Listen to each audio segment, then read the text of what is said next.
ఆ రోజు రాష్ట్రాన్ని విడగొట్టొద్దని రాష్ట్ర ప్రజలందరూ నెత్తినోరు కొట్టుకుని విన్నవించిన గత పాలకులు వారి రాజకీయ లబ్ధి కోసం రాష్ట్రాన్ని రెండుగా విడగొట్టడం జరిగింది.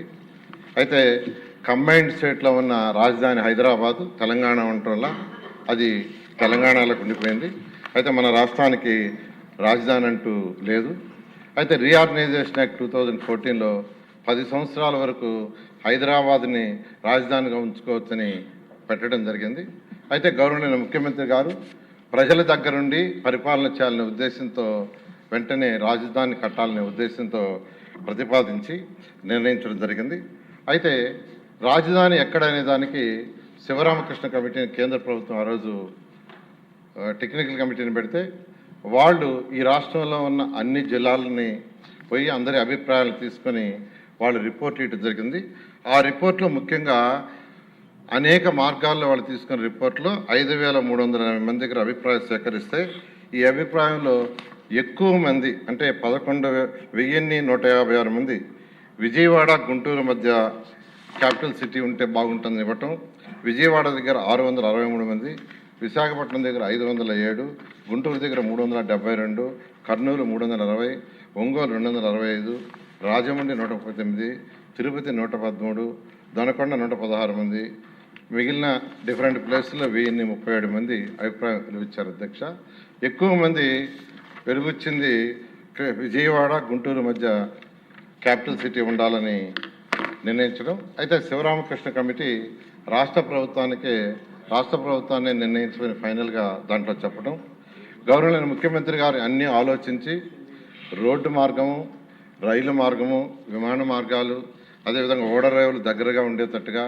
అదేవిధంగా ఉత్తరాంధ్రలో చివరి జిల్లా అయిన శ్రీకాకుళంకి, అదేవిధంగా రాయలసీమలో చివరి జిల్లా అయిన అనంతపురంకి సమదూరంలో ఉండేటట్టుగా గుంటూరు, కృష్ణ ఈ 2 జిల్లాల మధ్య అమరావతి రాజధానిని నిర్ణయిస్తామని సెప్టెంబర్ 4, 2014న అసెంబ్లీలో ప్రకటన చేయడం జరిగింది. అధ్యక్ష, అయితే ఇక్కడ గవర్నమెంట్ ల్యాండ్ లేదు. అయితే ల్యాండ్ పుల్లింగ్లో తీసుకోవాలని గౌరవనీయ ముఖ్యమంత్రి గారు నిర్ణయించడం జరిగింది. అయితే ప్రతిపక్షంలో ఉన్న వైఎస్ఆర్సీపీ నాయకులు ఇక్కడ క్యాపిటల్ సిటీ రాకూడదని వారు 250 కార్లు వేసుకొని ఈ యొక్క క్యాపిటల్ సిటీ ఏదైతే అనుకున్నామో అక్కడ రైతులందరినీ కలిసి రైతులందరినీ రెచ్చగొట్టడం జరిగింది. అయితే ఏ ఒక్క రైతు కూడా వాళ్ళ చెప్పిన మాట ఇలా అందరూ తిరస్కరించడం జరిగింది. అదేవిధంగా పొలాలను తగలబెట్టారు ఇక్కడ భయభ్రాంతులు చేయటానికి. అదేవిధంగా వరద ముప్పు వస్తుంది, ఇక్కడ రాజధాని కడితే అది మునిగిపోతుందన్నారు. అదేవిధంగా భూకంపాలు వస్తాయన్నారు. ఇక్కడ ఎక్కువ భూకంపాలు వస్తాయని అది కూడా కౌన్సిల్లో కూడా డిస్కస్ చేశారు, వాళ్ళే క్వశ్చన్ వేసి.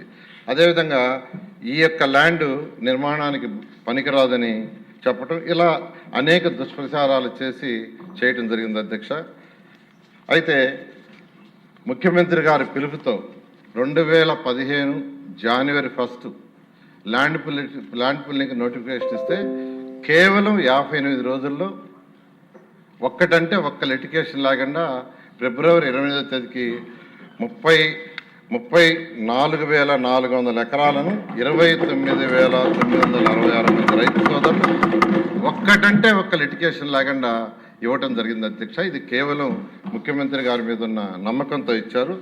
అయితే ఈ వినూతన ల్యాండ్ పుల్లింగ్ ప్రపంచంలో ఇంత లార్జ్ స్కేల్లో ఒక్కటంటే ఒక్క లిటిగేషన్ లేకుండా బహుశా జరిగింది మన యొక్క అమరావతిలోని. అధ్యక్ష, అయితే రైతు సోదరులకు ఆ రోజు వాళ్ళందరితో కూర్చొని అనేక దఫాలు డిస్కస్ చేసి ఒక అగ్రిమెంట్, అంటే ల్యాండ్ని డెవలప్ చేసిన తర్వాత జరీబ్ ల్యాండ్ అయితే 1000 చదరపు అడుగులు రెసిడెన్షియల్, 450 చదరపు అడుగులు కమర్షియల్, నాన్ జరీబ్ అయితే 1000 చదరపు అడుగులు రెసిడెన్షియల్, 250 చదరపు అడుగులు కమర్షియల్ ఇచ్చేటట్టుగా, అంతేకాకుండా 10 సంవత్సరాల పాటు వాళ్ళకి యాన్యుటీ ఇచ్చేటట్టుగా, జరీబ్ అయితే 50,000, నాన్ జరీబ్ 30,000 ఇచ్చేటట్టుగాను, అంతేకాకుండా ప్రతి సంవత్సరం నాన్ జరీబ్కి 3,000 పెంచేటట్టుగా, జరీబ్కి వచ్చి 5,000 పెంచేటట్టుగా ఆ రోజు గౌరవనీయ ముఖ్యమంత్రి గారితో వాళ్ళందరూ డిస్కస్ చేసి రైతు సోదరులందరూ నిర్ణయించారు. దాన్ని ముఖ్యమంత్రి గారు యాక్సెప్ట్ చేయటం, రైతు సోదరులకు అంతేకాకుండా రుణమాఫీ,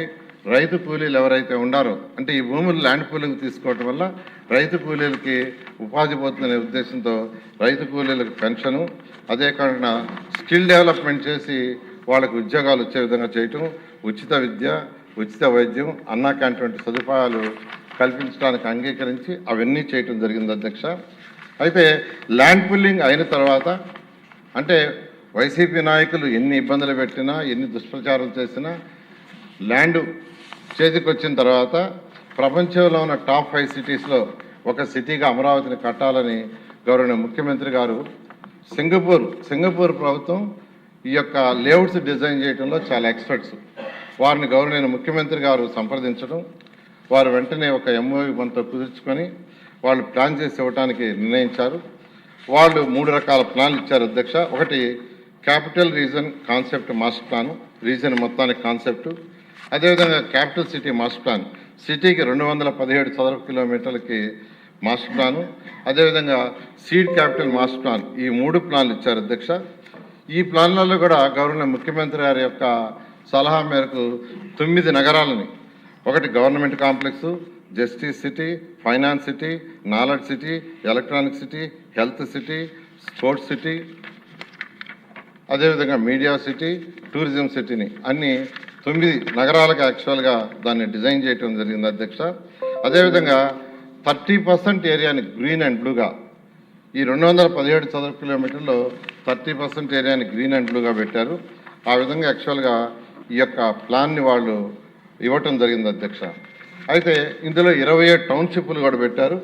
ప్రతి టౌన్షిప్కి పార్కులు, స్కూల్స్, హాస్పిటల్స్, కమర్షియల్ కంపెనీ అనేక సదుపాయాలు యాక్చువల్గా చేయటం జరిగింది అధ్యక్ష.